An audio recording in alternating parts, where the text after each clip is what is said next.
The FTX fallout continues. The largest cryptocurrency exchange based in the Bahamas is now facing several lawsuits. On One Caribbean News, Deandra Hamilton reports. FTX saga deepens. Celebrities paid to promote and endorse investments in one of the largest crypto exchanges, FTX, are now facing a class action lawsuit by an FTX investor from Oklahoma in the United States, Edwin Garrison, an attorney. Garrison claims these people, including former CEO Sam Bankman-Fried, are responsible for the $11 billion losses Americans face due to the collapse of FTX Digital, which is headquartered in the Bahamas. The government of the Bahamas is also under fire. When the press secretary for the Bahamas Prime Minister Clint Watson had an opportunity to speak to media, he was defensive. Hitting it as we get information. Sometimes because information doesn't come to you as speedily as you would like it, doesn't mean it's not coming. We want to make sure that whenever we speak on matters, we're speaking with information, we're speaking with intelligence, and the right people are speaking. Despite this explanation, it was almost a week before the Bahamian government issued any statement on the collapse, which captured not only Bahamian but regional and international headlines by the sheer nature and status of the company. There are grave suspicions among Bahamians concerning what happened in the company and what led to its assets being frozen and its file for Chapter 11 bankruptcy on November 10th and 11th. The newly appointed CEO of FTX, John Ray III, pointed to this being one of the worst-run companies, as the FTX group did not keep appropriate books, he said, and records or security controls with respect to its digital assets.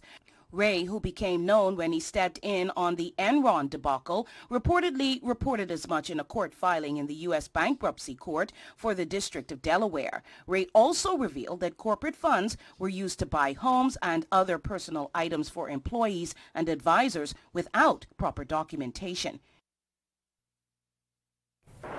And that was our Deandra Hamilton reporting there. Well, meantime, the Jamaica government says the proposed introduction of the paternity leave for fathers of newborns and family leave for adoptive parents bringing a child into the home is scheduled to go into effect January 1st of 2023.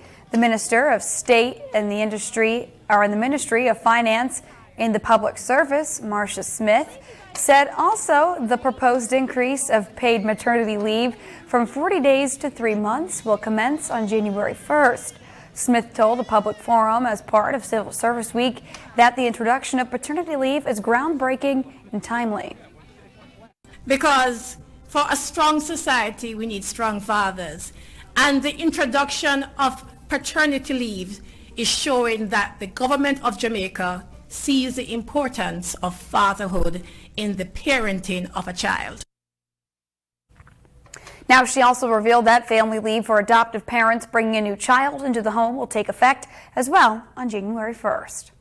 This is an opportunity for other Jamaicans who have the capacity and the ability to take on foster a child.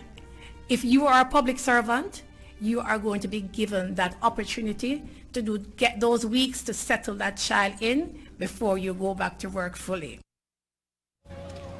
Now, the changes are coming out of the current public sector compensation review and will be facilitated by updating the public sector staff orders of 2004. The compensation review is intended to overhaul the structure of salaries and other involvements of the public service. Smith said the aim is to ensure that public servants are compensated in ways that are competitive with the local private as well as the international markets.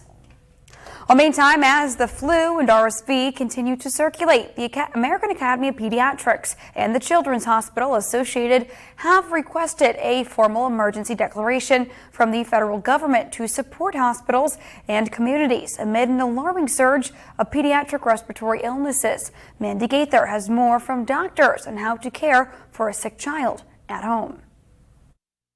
It's hit harder and earlier than usual. Respiratory virus season is back with a bang. It's been a couple of years since we've really seen our kids significantly ill. If your child is severely sick, having any distress, difficulty breathing, change in color, significant difference in energy level, seek immediate medical care. If not, Then it probably is best if you stay home. And unfortunately, we may not have a lot more to offer. pediatrician Andrea Singh says caring for a sick child at home begins with over-the-counter medicine. If your child is old enough, fever-reducing medication can help. Fevers in and of themselves are not a reason to come into the emergency room unless they're persisting for a long time, more than 4 or 5 days. When it comes to flu, the CDC says the cumulative hospitalization rate nationwide hasn't been this high at this point in the season in more than a decade. That rate for RSV about 10 times higher than typical for this time of year. But for kids who don't need hospitalization, Singh says there are other ways to care for a sick child. Children over 1 can have a spoonful of honey to help with coughing fits. Lots of hydration that thins out the mucus and helps.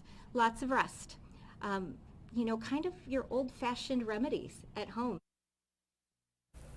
And when it comes to COVID-19, CDC data shows less than 5% of the U.S. population lives in a county considered a high community level, down from more than a quarter of the population in February. But more than 23,000 people in the U.S. were admitted to the hospital with COVID-19 over the past week. And for the first time in months, CDC forecasts predict that this will likely increase over the coming weeks.